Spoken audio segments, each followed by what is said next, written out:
எதுவரைக்கும் எங்கள் மேலே எருசலேம் பட்டணத்தின் மேலே யூதா பட்டணத்தின் மேலே நீர் கோபமாக இருப்பீர்? தீர்க்க தரிசனம் 2 தடவை நடக்கும். எப்பொழுதுமே பார்த்தீங்கன்னா அதை 2 முறையாக ஆண்டவர் செய்வார். பழைய ஏற்பாட்டு காலத்தில் சொல்லப்பட்டிருக்கிற ஒன்று நடக்கும், அது நம்முடைய காலகட்டத்துக்கும் சேர்த்து இருக்கும். பல தீர்க்க தரிசனங்கள் அப்படி இரட்டை சூழ்நிலைகளை உடையதாய் நீங்கள் பார்க்க முடியும். வேதத்தில் நிறைய காரியங்கள் அப்படி இருக்கு. இது எதை குறித்து சொல்லுகிறது என்று சொன்னால், இஸ்ரவேல் ஜனங்கள் திரும்பி வந்து 70 வருஷம் கழித்து நடக்கிறதான ஒரு காரியம். அவங்க அடிமைத்தனத்திலிருந்து மீண்டு வந்த பிறகு 70 வருஷம் கழித்து இது நடக்கும். 1948 இஸ்ரவேல் ஜனங்கள் திரும்பி வந்தார்கள். இதை நாம் பார்த்தோம், நேற்று பார்த்தோம், அவர்கள் திரும்பி வருகிறதை பார்த்தோம்.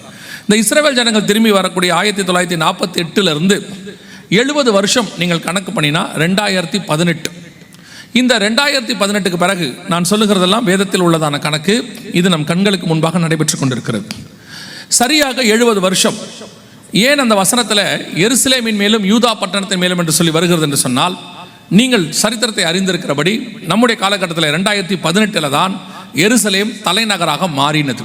அதாவது ட்ரம்ப் முதல் முறையாக ஜனாதிபதியாக வரும்பொழுது அவர் எருசலேமை தலைநகராக அனௌன்ஸ் பண்ணினார். இது நடந்தது சரியா 70வது வருஷம். 1948 அவர்கள் மே மாதம் 14ஆம் தேதி சுதந்திரம் அடைந்தார்கள். அது தனிநாடு வந்தது. அதிலிருந்து சரியாக 70 வருஷத்தில் அது எருசலேம் தலைநகராக அனௌன்ஸ் பண்ணப்பட்டது. சரியா 70 வருஷம் முடியும் போது தான் எருசலேமுடையதான காரியங்கள் முடிவுக்கு வருது, தலைநகராக மாறுகிறது. அதைத்தான் அவங்க கேட்குறாங்க, ஆண்டவரே எந்த மட்டும் எங்கள் மேல் இந்த 70 வருஷமாய் எருசலேமின் மேலும் யூதா பட்டணத்தின் மேலும் நீர் கோபம் கொண்டிருப்பீர் அப்படின்னு கேட்குறாங்க. அப்போது இந்த தீர்க்க தரிசனங்கள், அந்த சிவப்பு குதிரை காலங்கள் எப்போ நடக்கும்னா சரியா 70 வருஷம் கழித்து நடக்கும். 2018க்கு பிறகுன்னு உங்கள் புரிதலுக்காக சொல்லுகிறேன். அப்படி நடக்க வேண்டியதான ஒரு காரியம். இப்போ கர்த்தர் சொல்லக்கூடியதான ஒரு சம்பவம் என்ன அப்படின்னு கேட்டீங்கன்னு சொன்னால், 15வது வசனம் வாசிங்க. 1:15 வாசிங்க. நான் கொஞ்சம் கோபம் கொண்டிருந்த போது அவர்கள் தங்கள் கேட்டை அதிகரிக்க தேடினபடியால் சுகமாய் வாழுகிற புறஜாதிகள் பேரில் நான் கடுங்கோபம் கொண்டேன். நல்லா கவனிங்க, ஆண்டவர் சொல்லுகிறார். இந்த 70 வருஷம் கழித்து ஆண்டவர் சொல்லுகிற வார்த்தை, புறஜாதிகள் மேலே நான் கடும் கோபம் கொண்டேன். அதாவது உலகத்தின் மேலே அவருக்கு, ஆண்டவருக்கு இங்கே நடந்த காரியங்கள் மேலே ஒரு கோபம் வருகிறது. அதனுடைய விளைவாக என்ன நடக்கும் அப்படின்னா, சகரியாவின் புஸ்தகம் 6ஆம் அதிகாரம் 6வது வசனத்தை வாசிங்கள். அந்த சிவப்பு குதிரை என்ன செய்யும் என்று அங்கே இருக்கிறது. 6ஆம் அதிகாரம் 7வது வசனம் வாசிக்கணும். 6:7. சிவப்பு குதிரைகளோ வென்றால் புறப்பட்டு போய் பூமியிலே சுற்றி திரியும்படி கேட்டுக்கொண்டன. அதற்கு அவர், போய் பூமியில் சுற்றி திரியுங்கள் என்றார். அப்படியே பூமியிலே சுற்றி திரிந்தன. வசனம் சொல்லுகிறது, சிவப்பு குதிரைகளோ வென்றால் பூமியில் சுற்றி திரியும்படி கேட்டுக்கொண்டன. நல்ல கவனிங்கள், இந்த வசனங்கள் எல்லாம் 2000 வருஷத்துக்கும் 2500 வருஷத்துக்கும் இடைப்பட்டது. சகரியாவின் புஸ்தகம் ஏறக்குறைய 2500 வருஷத்துக்கு முற்பட்டதான ஒரு தீர்க்க தரிசனம். அதே காலத்தில் 2000வது வருஷத்தில் ஒரு 1900 வருஷம் இன்னிலிருந்து யோவானுக்கு பத்மு தீவிலே வெளிப்படுத்தல் 6 வெளிப்படுத்தப்படுகிறது. இந்த 2 காலகட்டத்துக்கும் என்டையர்லி டிஃபரெண்ட், 600 வருஷம் வித்தியாசம் இருக்கு. அது மட்டுமல்ல, சகரியாவின் புஸ்தகம் எபிரேய மொழியில் எழுதப்பட்டது, வெளிப்படுத்தின விசேஷம் கிரேக்க மொழியில் எழுதப்பட்டது. நீங்கள் யோசிச்சு பார்த்தீங்கன்னா அது பாபிலோனில் எழுதப்படுகிறது, இது துருக்கியில் எழுதப்படுகிறது. இந்த காலகட்டத்தை நீங்கள் அறிந்து கொள்ள வேண்டும். ஆனால் 2 பேருக்கும் வெளிப்படுத்தினது ஒரே ஆவியானவர். அதுதான் ரொம்ப முக்கியம். இங்கே சிவப்பு குதிரை கேட்கிறது, நான் பூமியில் சுற்றி திரிகிறேன் என்று. ஆண்டவர் சொல்றார், சுற்றி திரியுங்கள் என்றார். அவைகள் சுற்றி திரிந்தன என்று வசனம் சொல்லுது. அப்போ இந்த சிவப்பு குதிரை, நீங்கள் இந்த வரிசையாக புரிஞ்சுக்கணும். 70 வருஷம் கழித்து இந்த சிவப்பு குதிரை சுற்றி திரிய ஆரம்பிக்கிறது. அதாவது நம்முடைய கணக்கின்படி 2018க்கு பிறகு 2019 என்று வைத்துக் கொள்ளுங்கள். அந்த காலகட்டத்திலிருந்து இந்த சிவப்பு குதிரை சுற்றி திரியும்படி கேட்டுக்கொண்டன. சுற்றி திரியுங்கள் என்றார். அவைகள் சுற்றி திரிந்தன. சரி, அந்த சிவப்பு குதிரை என்ன செய்யும்? அதான் ரொம்ப முக்கியம். அதுக்கான பதில் வெளிப்படுத்தல் 6ஆம் அதிகாரம் 4வது வசனத்தில் இருக்கிறது. வாசியுங்கள். அப்பொழுது சிவப்பான வேறொரு குதிரை புறப்பட்டது. அதின் மேல் ஏறி இருந்தவனுக்கு பூமியில் உள்ளவர்கள் ஒருவரை ஒருவர் கொலை செய்யத்தக்கதாக சமாதானத்தை பூமியிலிருந்து எடுத்து போடும்படியான அதிகாரம் கொடுக்கப்பட்டது. வசனம் சொல்லுகிறது, நான் பூமியில சுற்றி திரியும்படி கேட்டுக்கொண்டன. பூமியில சுற்றி திரிய என்ன செய்யணும் அப்படின்னா, வெளிப்படுத்தல் 6 சொல்லுது, சிவப்பான வேறொரு குதிரை புறப்பட்டது. அது பூமியில் உள்ளவர்கள் ஒருவரை ஒருவர் கொலை செய்யத்தக்கதாக பூமியிலிருந்து சமாதானத்தை எடுத்து போடும்படியான அதிகாரம் கொடுக்கப்பட்டது. அதற்கு ஒரு பெரிய பட்டயமும் கொடுக்கப்பட்டது. இந்த சிவப்பு குதிரை பூமியிலே சுற்றி திரியும். அப்போது சுற்றி திரியும் போது ஒருவரை ஒருவர் கொலை செய்யத்தக்கதான ஒரு காரியம் நடக்கும். அதில் பூமியிலிருந்து சமாதானம் போயிடும். இதை செய்வதற்கு அந்த சிவப்பு குதிரை மேல் ஏறி இருக்கிறவன் கையில் ஒரு பட்டயம் கொடுக்கப்படுகிறது.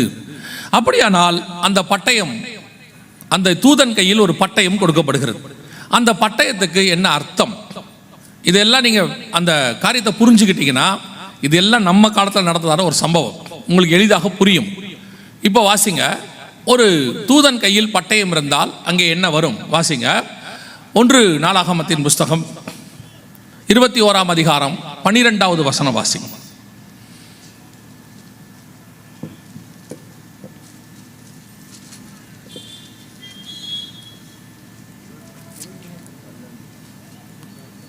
இருபத்தி 4:12 வாசிங்க. 3 வருஷத்து பஞ்சமோ அல்லது உன் பகைஞரின் பட்டயம் உன்னை பின்தொடர நீ உன் சத்துருக்களுக்கு முன்பாக முறிந்தோடி போக செய்யும் 3 மாத சங்காரமோ, அல்லது 3 நாள் கர்த்தருடைய தூதன் இஸ்ரவேலுடைய எல்லையெங்கும் சங்காரம் உண்டாகும்படி தேசத்தில் நிற்கும் கர்த்தருடைய பட்டயமாகிய கொள்ளை நோயோ. இந்த வசனம் தெளிவாய் சொல்லுகிறது, தேசத்தில் நிற்கும் கர்த்தருடைய பட்டயமாகிய கொள்ளை நோயோ. மத்திய 24 உம்முடைய வருகைக்கான அடையாளங்கள் என்னவென்று கேட்டபோது இயேசு சொன்ன அடையாளங்களில் ஒன்று கொள்ளை நோய். இப்போ தூதன் கையில் பட்டயம் இருக்கிறதா, கர்த்தருடைய பட்டயம் இருக்கு, தூதன் கையில் இருக்கா அப்படின்னு கேட்டிங்கன்னா அதே அதிகாரம் 1 நாளாகமத்தில் நீங்கள் வாசித்த 24ஆம் அதிகாரத்தில் 16வது வசனத்தை வாசிங்கள். இப்போ நீங்கள் வாசித்த அந்த இதிலேயே வாசிங்க, 21, 21, 16 வாசிங்க. தாவீது தன் கண்களை ஏறெடுத்து பூமிக்கும் வானத்திற்கும் நடுவே நிற்கிற கர்த்தருடைய தூதன் உருவின பட்டயத்தை தன் கையில் பிடித்து அதை எருசலேமின் மேலும் நீட்டி இருக்க கண்டேன். அப்பொழுது வசனம் சொல்லுகிறது, அந்த தூதன் அந்த பட்டயத்தை கையில் பிடித்திருக்கிறான், நீட்டி இருக்க கண்டேன். அப்பொழுது இஸ்ரவேலிலே என்ன வந்தது? 14வது வசனம் வாசிங்க. 14. ஆகையால் கர்த்தர் இஸ்ரவேலிலே கொள்ளை நோயை வரப்பண்ணினார். இது எதற்காக இந்த வசனங்கள்லாம் உங்களை வாசிக்க சொல்றோம்னா, நீங்க மார்க் பண்ணிக்கோங்க, உங்களுக்கு தெளிவு வருவதற்காக. வசனம் தெளிவாய் சொல்லுகிறது, ஒரு தூதன் கையில் பட்டயத்தை கொடுத்து ஒரு பட்டணத்தின் மேல் நீட்டினால் அங்கே கொள்ளை நோய் வரும் என்று சொல்லி பார்க்கிறோம். இப்போ பூமி முழுக்க ஒரு பட்டயம் நீட்டப்பட்டிருக்கிறது. வெளிப்படுத்தல் 6:4 அவன் கையிலே பட்டயம் என்று சொன்னால் கொள்ளை நோய் என்று வசனத்தில் பார்க்கிறோம். இப்போ சகரியா 1, சகரியா 6, வெளிப்படுத்தல் 6ஆம் அதிகாரம் 3ஐயும் கனெக்ஷன் பண்ணி படிச்சு பாருங்க, அதாவது இணைத்து படிச்சு பாருங்க. இப்போ 70 வருஷம் கழித்து சரியாக 2018க்கு பிறகு பூமி அனைத்தும் சுற்றி தெரியும்படி கேட்டுக்கொண்டன. பூமி முழுக்க ஒரு கொள்ளை நோய் வரும். அந்த கொள்ளை நோய் எப்படி வரும் அதையும் ஆண்டவர் எழுதுறாரு. இதுதான் கர்த்தருடைய மகத்துவம். ஆண்டவர் எழுதுறாரு 6ஆம் அதிகாரம் 4ஆம் வசனத்துல, ஒருவரை ஒருவர் கொலை செய்யத்தக்கதாக வரும். நீங்கள் மறந்திருக்க மாட்டீங்கன்னு நினைக்கிறேன். தனித்திரு, விழித்திரு, விலகியிரு, இது நமக்கு சொன்னாங்க. குவாரண்டைனுங்கிற வார்த்தையை யூஸ் பண்ணோம். எதற்காக அப்படின்னா, இது ஒருத்தர் மூலமா இன்னொருத்தருக்கு பரவுச்சுன்னு பார்க்குறோம். 3 அலைகள் வந்தது கொரோனாவில், கோவிட்ல. ஒருத்தர் மூலமா ஒருத்தருக்கு முதல் அலை, ஒருத்தர் மூலமா 4 பேர் 8 பேருக்கு 2வது அலை, ஒருத்தர் மூலமா 32 பேருக்கு பரவச்சாம், அது 3வது அலை. அப்படி இருக்கும்பொழுது இந்த கொரோனாவானது அங்கே சைனாவில் ஊகான் மாநிலத்தில் ஆரம்பித்து உலகம் முழுக்க இருக்கக்கூடிய 185 நாடுகளுக்கு மேலே பரவிச்சு. அது எப்படி பரவச்சுன்னா, வெறும் மனுஷன் வழியாக மட்டும் பரவிச்சு.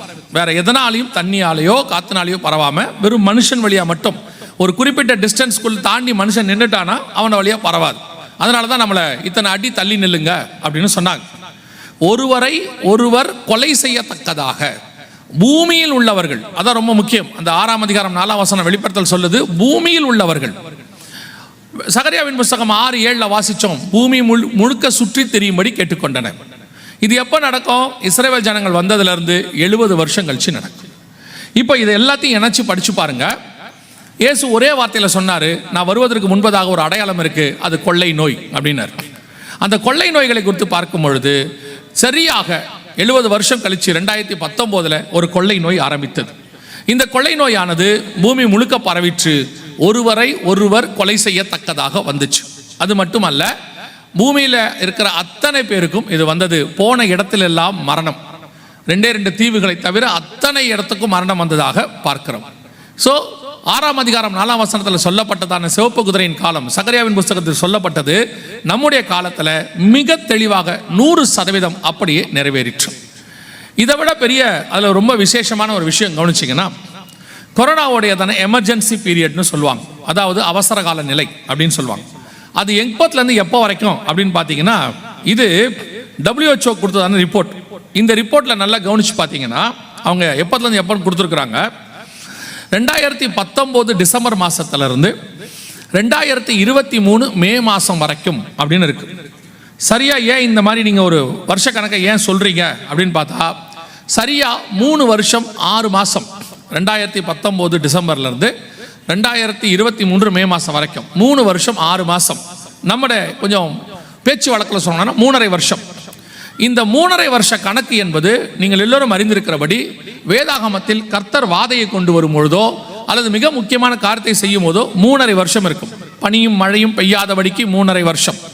ஸ்திரீயானவள் வனாந்தரத்திற்கு ஓடி போகும்படி 3.5 வருஷம். யுத்தம் பண்ணும்படி 42 மாதம். 1204 அளவும் அவளை போஷிக்கும்படி அந்த வாரம் பாதி சென்ற பின்பு. இது எல்லாமே பார்த்தீங்கன்னா 3.5 வருஷத்தை பற்றி பைபிளுடைய கணக்கு. நாம் ஈஸியாக தெரிஞ்சுக்கிறபடி இயேசு கிறிஸ்துவானவர் 3.5 வருஷம் 30 வயசுலேருந்து 33 வருஷம் வரைக்கும் ஊழியம் பண்ணினார் அப்படின்னு சொல்லி பார்க்கிறோம். எப்படி எடுத்தீங்கனாலும் இந்த 3.5 வருஷம்ங்கிறது பைபிளில் அநேக இடத்துல சொல்லப்படுகிறதான ஒரு கணக்கு, பைபிள் கணக்கு. அதே மாதிரி ஒரு 3.5 வருஷ கணக்கு நம்முடைய காலத்தில் நடந்துச்சு. 2019 2023 மே வரைக்கும் வேதத்தில் சொன்ன இத்தனை வசனங்களும் ஒருமித்து நிறைவேறுச்சு. இதை நம் கண்களுக்கு முன்பாக கண்டோம்.